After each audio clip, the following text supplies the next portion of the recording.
बर्तमान बड़ खबर पाणीपाग को नहीं बड़ सूचना नुआ अपडेट तेबे आज कमिब शीत आज कमिब शीत तेबे तांडव रचुची तुषारपात 10 लाख घरे विद्युत विच्छेद 10,000 विमान बातिल चिंतार कोटी कोटी लोक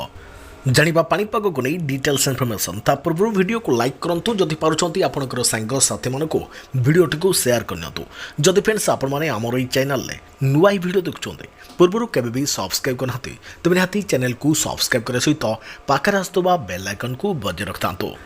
तेज राज्यर प्राय अंचल में रातिर तापमात्रा बढ़ी और किसी स्थान में ह्रास पाई पूर्वापेक्षा शीत प्रकोप कमी भुवनेश्वर पाणीपाग विज्ञान केन्द्र पूर्वानुमान अनुଯାयୀ आज शीत आहरी कमिज कारण राज्यर सर्वनिम्न तापमात्रा 2 ରୁ 3 डिग्री पर्यंत वृद्धि पाइबा संभावना रही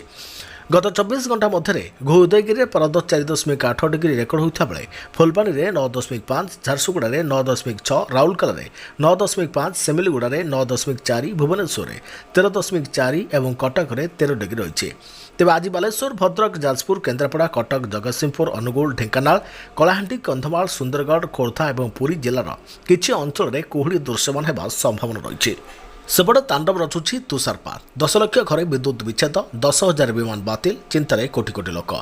आजिकल अमेरिका आकाशरू बरफ पड़ा रास्तार बरफर घन स्तर आतंक व्यापी थंडारे 10,000 रु अधिक विमान उड़ाण को बातिल कर जाइछे केवल एतिक नुहे तुषारपात जोगु 10 लाख लोक अंधारे रहिबाको बाध्य होइछन्ते झड़र प्रभाव एते भयंकर जे यह लक्ष लक्ष अमेरिकन जीवन को प्रभावित कर दैछे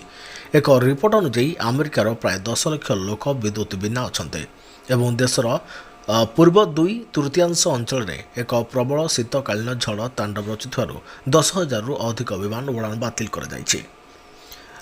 तेबे गतकाली जातीय पाणीपाग सेवा NWS चेतावनी देइतला जे 0 डिग्री तले तापमात्रा एवं विपदपूर्ण परिस्थिति किछि दिन पर्यंत जारी रही पारे जहाँ यात्रा एवं भित्तिभूमि उपरे विपदपूर्ण प्रभाव पकाई पारे तेबे एइसब राज्य गुड़िक प्रभावित होइथिले प्रभावित राज्य गुड़िक मध्यरे Mississippi Texas Louisiana Kentucky Georgia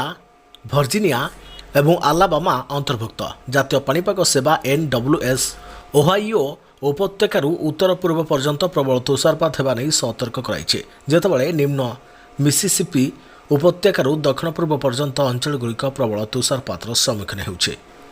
21.3 कोटी लोक प्रभावित होइछन्ते जातीय बुधवार NWS पाणीपाग विज्ञानी आलिसन सांटोरेली एहाकू एक विशाल झड़ बोली कहिछन्ते कारण यह एते व्यापक रहितला जे एवं न्यू मेक्सिको रु टेक्सास एवं न्यू इंग्लैंड पर्यंत 2000 माइल अंचल पार करी प्राय 21 कोटी लोकों को प्रभावित करथिला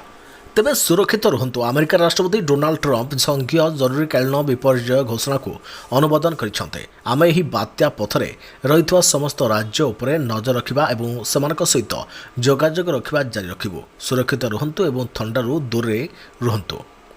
ट्रंप शनिवार ट्रुथ सोशल रे एक पोस्ट रे लिखिछन्ते जातीय शीतकालीन सेवा सतर्क कराई दैछि जे प्रबल तुषारपात जोगु दीर्घ समय धरी विद्युत विभ्राट व्यापक गछ क्षति एवं अत्यंत विपज्जनक किंबा दुर्गम यात्रा परिस्थिति सृष्टि होई पारे।